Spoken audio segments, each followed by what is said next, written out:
నమస్తే, welcome to BCN news. నా పేరు మానస. ముందుగా ముఖ్యాంశాలు. విశాఖ నగరాన్ని పర్యాటక కేంద్రంగా తీర్చిదిద్దుతామన్న కలెక్టర్ హరీంద్ర ప్రసాద్. వారసత్వ పర్యాటక ప్రదేశాలపై దృష్టి సారించినట్టు స్పష్టం.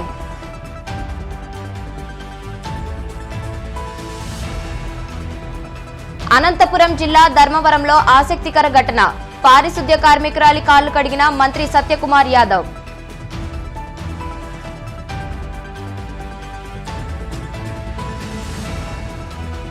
తిరుమల లడ్డూ ప్రసాదంలో కల్తీ జరిగితే ఇన్ని రోజులుగా ఏం చేస్తున్నారు? సీఎం చంద్రబాబును ప్రశ్నించిన మాజీ మంత్రి వెల్లంపల్లి.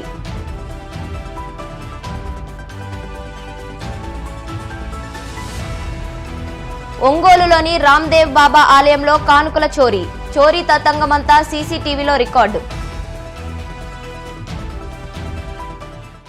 అత్యున్నత ప్రమాణాలు పాటిస్తూ విశాఖ నగరాన్ని విదేశీ పర్యాటకానికి చిరునామాగా నిలుపుతామని, ఈ మేరకు తగిన చర్యలు చేపడతామని విశాఖ కలెక్టర్ ఎంఎన్ హరీంద్ర ప్రసాద్ పేర్కొన్నారు. విఎంఆర్డీఏ సహకారంతో త్వరలోనే సైన్స్ మ్యూజియం కూడా ప్రారంభించి అందుబాటులోకి తీసుకొస్తామన్నారు. ప్రపంచ పర్యాటక దినోత్సవాన్ని పురస్కరించుకుని స్థానిక విఎంఆర్డీఏ చిల్డ్రన్ ఎరీనాలో జిల్లా యంత్రాంగం, టూరిజం శాఖ ఆధ్వర్యంలో వేడుకలు ఘనంగా జరిగాయి. ఈ వేడుకల్లో భాగంగా కలెక్టర్ మాట్లాడుతూ జిల్లాలో ఏళ్ల నాటి వారసత్వ పర్యాటక ప్రదేశాలు ఉన్నాయని, వాటి గొప్పతనాన్ని భావితరాలకు తెలియజేయాల్సిన బాధ్యత అందరిపైన ఉందని పేర్కొన్నారు. పర్యాటక అభివృద్ధి ద్వారా యువతకు ఉపాధి అవకాశాలు లభిస్తాయన్నారు.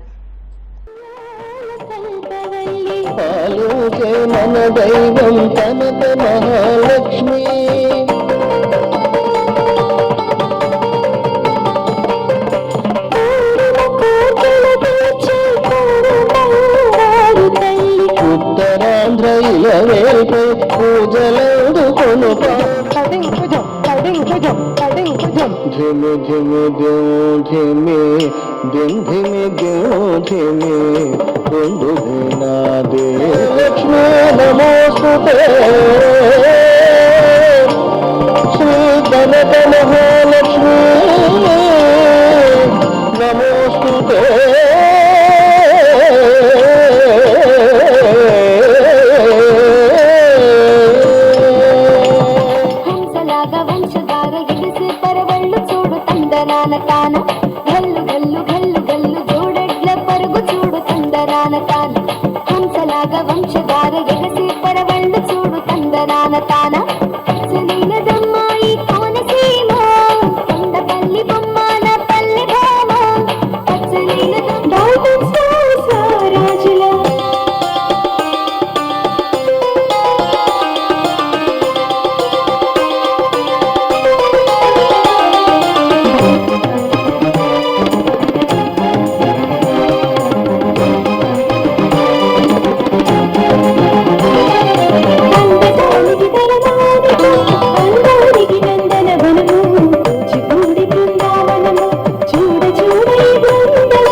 మన రాష్ట్రంలోనే టూరిజం అంటే మనకు గుర్తు వచ్చేది విశాఖపట్నమే.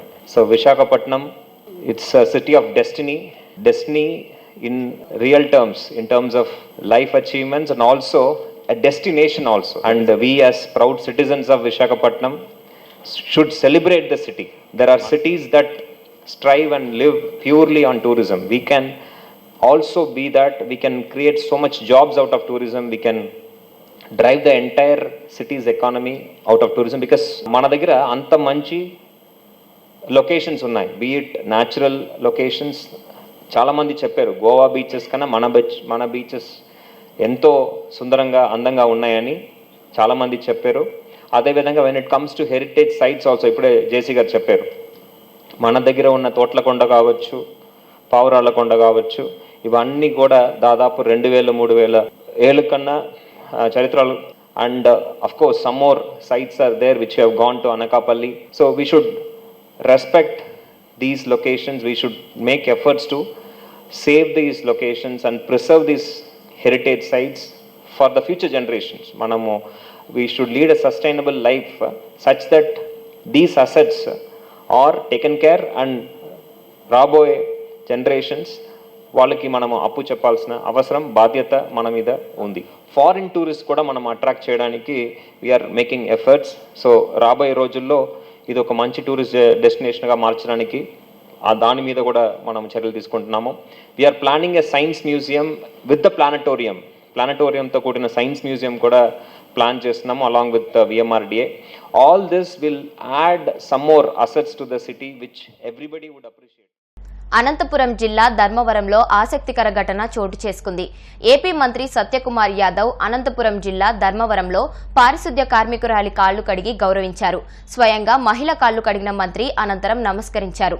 స్థానికంగా పారిశుద్ధ్య కార్మికులతో సమావేశం నిర్వహించిన ఆయన ఏమిచ్చినా పారిశుద్ధ్య కార్మికుల రుణం తీర్చుకోలేనిదని అన్నారు. ప్రధాని మోదీ గతంలో కార్మికుల కాళ్లు కడిగి నెత్తిన చల్లుకున్నారని, ఆయన స్ఫూర్తితో తాను కార్మికుల కాళ్లు కడిగినట్లు మంత్రి చెప్పుకొచ్చారు. మన దేశంలో మన జల్ జీవన్ మిషన్ ద్వారా ప్రతి ఇంటికి నీళ్లు ఇవ్వడం కానీ లేదా సాగునీరు అందించడానికి పెండింగ్ ప్రాజెక్టు మీద కొత్తగా నిధులు మంజూరు చేయడం కానీ అనేక రకాలైన కార్యక్రమాలు జరుగుతున్నాయి. ఇప్పుడే 100 రోజులైంది కాబట్టి ప్రభుత్వం సమన్వయంతో పనిచేస్తున్నాయి. కేంద్రంలో రాష్ట్రంలో అక్కడ ఒక దార్శనికత అభివృద్ధి ప్రధానిగా ఉంటున్న నాయకుడు ప్రధానమంత్రిగా ఉంటున్నారు. అదే దార్శనికతగా ప్రజలకు ఏదైనా మంచి చేసి చూపించాలనే లక్ష్యంతో పనిచేసే ముఖ్యమంత్రి ఉప ముఖ్యమంత్రి కూడా ఈ రాష్ట్రంలో ఉన్నారు. కాబట్టి రాబోయే రోజుల్లో రాష్ట్రంలో పేదల జీవితాల్లో వెలుగులు నిండుతాయనే విశ్వాసం నాకుంది. ఈ సందర్భంగా మీ అందరినీ కలిసినందుకు, మీతో కలిసి కాసేపు మాట్లాడే అవకాశం కలిగించినందుకు నిర్వాహకు ధన్యవాదాలు తెలియజేసుకుంటూ ఏం చేస్తున్నారు మూర్ఖాభక్తిగా బీజేపీ తరఫున బీజేపీ కార్యకర్తల సమక్షంలో బీజేపీ నాయకుల ఔదార్యంతో చిన్న బట్టల పంపిణీ కార్యక్రమం ఉంటుంది. తద్వారా మిమ్మల్ని సన్మానించుకునే అవకాశం మాకు కలుగుతుంది. మనమందరం ఒక కుటుంబంగా. ఇక నాలుగు కులాలే ఉన్నాయి ప్రపంచం ఈ దేశంలో అని చెప్పారు ప్రధానమంత్రి గారు. 1 రైతులు, 2 మహిళలు, 3 యువకులు, 4 పేదలు.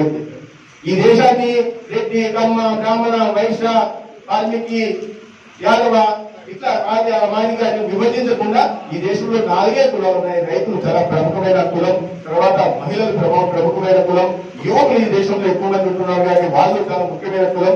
అన్నిటికన్నా మించి పేదలు ఎక్కువ ఉంటున్నారు కాబట్టి వాళ్ళు ముఖ్యమైన కులం. ఆ పేదలందరినీ పేదరికం నుంచి బయటకు తీసుకురావాలని ఈ ప్రభుత్వ బాధ్యత అని వారు పదే చెప్తున్నారు. ఆ సందర్భంగా ఈ 4 కులాల్లో ఒక కులమైన పేదరికంలో ఉంటున్న మీ అందరికీ సేవ చేసుకునే అవకాశం కలిగించినందుకు, మీ పట్ల మీ సేవ పట్ల మమ్మల్ని అందరినీ ప్రేరేపించి ముందుకు నడిపించే ప్రయత్నం చేస్తున్నందుకు ప్రధానమంత్రి నరేంద్ర మోదీ గారికి ధన్యవాదాలు తెలియజేసుకుంటూ. తిరుమల లడ్డూ ప్రసాదంలో కల్తీ జరిగితే ఇన్ని రోజులుగా ఏం చేస్తున్నారని, బాధ్యులను ఎందుకు అరెస్ట్ చేయలేదంటూ సీఎం చంద్రబాబుపై మాజీ మంత్రి వెల్లంపల్లి శ్రీనివాస్ మండిపడ్డారు. ఆదివారం ఆయన తాడేపల్లిలోని వైసీపీ కేంద్ర కార్యాలయంలో మీడియాతో మాట్లాడుతూ వైఫల్యాల నుంచి తప్పించుకునేందుకు బాబు రాజకీయాలను తప్పుదారి పట్టిస్తున్నారని ధ్వజమెత్తారు. శ్రీవారి భక్తుడని చెప్పుకునే బాబు ఇలాంటి రాజకీయం చేస్తారా అంటూ ప్రశ్నించారు. జూలై 23న రిపోర్ట్ వస్తే సెప్టెంబర్ 19 వరకు ఏం చేశారని, 2 నెలలు ల్యాబ్ రిపోర్ట్ను ఎందుకు బయట పెట్టలేదంటూ వెల్లంపల్లి శ్రీనివాస్ నిలదీశారు. చంద్రబాబు ఈవో మాటలకు పొంతనలేదని, మీ దగ్గర ఆధారాలుంటే చర్యలు తీసుకోవాలే కానీ సిట్ ఎందుకు అంటూ వెల్లంపల్లి దుయ్యబట్టారు.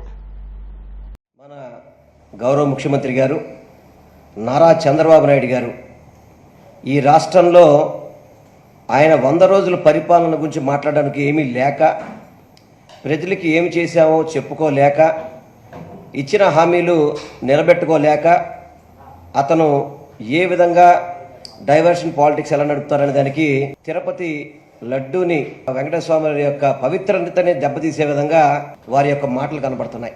కూటమి పార్టీలతో కూర్చొని వాళ్ళ 100 రోజుల్లో చరిత్రలో 100 రోజుల పరిపాలన గురించి మాట్లాడుకోవాల్సిన పరిస్థితిలో అక్కడ తిరుమల తిరుపతి వెంకటేశ్వర స్వామి గారి యొక్క ప్రతిష్టని దిగజార్చే విధంగా చంద్రబాబు చేసిన వ్యాఖ్యలు చాలా బాధాకరం. ఇది రాష్ట్ర వ్యాప్తంగా కాదు, దేశవ్యాప్తంగా కాదు, ప్రపంచవ్యాప్తంగా ఉన్న వెంకటేశ్వర స్వామి భక్తులందరూ కూడా ఆవేదపడిన రోజు ఆ రోజు. ఒక రాష్ట్ర ముఖ్యమంత్రిగా ఉన్నప్పుడు ఆరోపణలు కాదు చేయాల్సింది, నిజాలు తెలియచేసి ఆధారాలతో అక్కడ చర్యలు తీసుకోవాల్సిన బాధ్యత గౌరవనీయులు నారా చంద్రబాబు నాయుడు గారికి, కూటమి ప్రభుత్వానికి ఉంది. అటువంటి దుస్థితి లేకుండా, అటువంటి పరిస్థితి కాకుండా చంద్రబాబు నాయుడు, కూటమిలో ఉన్న ఇతర పార్టీలు కూడా ఆరోపణల మీదే ప్రజల్ని వెంకటేశ్వర స్వామి యొక్క భక్తుల్ని గందరగోళంలో పడేసే విధంగా వాళ్ళ యొక్క ప్రవర్తన కనబడుతుంది. వీళ్ళు అధికారంలో ఉన్నారా, ప్రతిపక్ష పార్టీగా ఉన్నారా అనేది వాళ్ళందరూ కూడా తెలుసుకోవాల్సిన విషయం.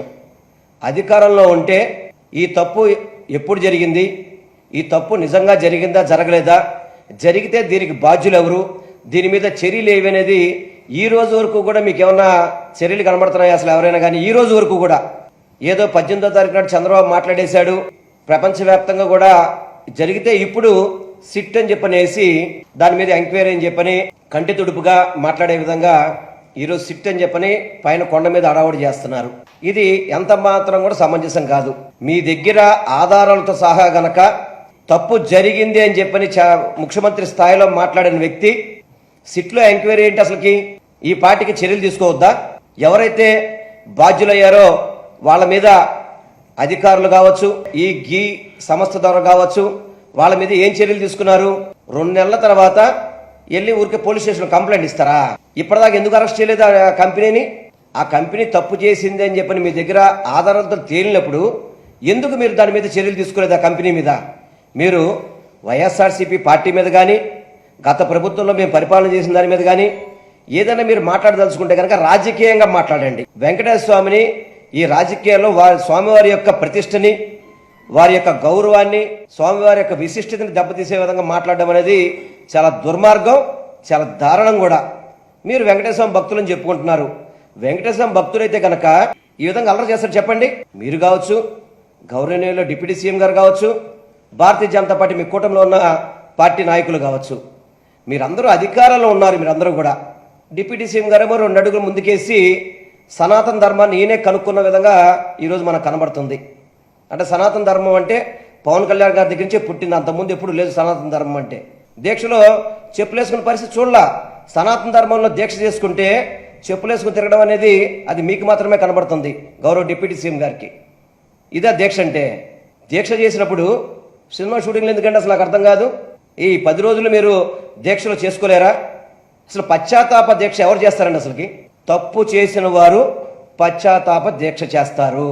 చంద్రబాబు నాయుడు తప్పు చేశాడు కాబట్టే వెంకటేశ్వర స్వామి మీద తప్పుడు ఆరోపణలు చేసి, ఆ లడ్డూ మీద తప్పుడు ఆరోపణలు చేశారు కాబట్టి గౌరవ డిప్యూటీ సీఎం గారు పశ్చాత్తాప దీక్ష అని చెప్పని వారు చేస్తున్నారు. యానిమల్ ఫ్యాట్ ఉందని 23వ తారీఖు జూలై 23 మీ దగ్గర సర్టిఫికేట్ వచ్చినప్పుడు సెప్టెంబర్ 18 వరకు ఎందుకు మీరు నోరు మీద పడలేదు? ఎందుకు యాక్షన్ తీసుకోలేదు? మీ అయ్యాలో తప్పు జరిగితే దాన్ని సరి చేయాల్సిన బాధ్యత ప్రభుత్వం, రాష్ట్ర ప్రభుత్వం, ముఖ్యమంత్రిగా మీకుంది.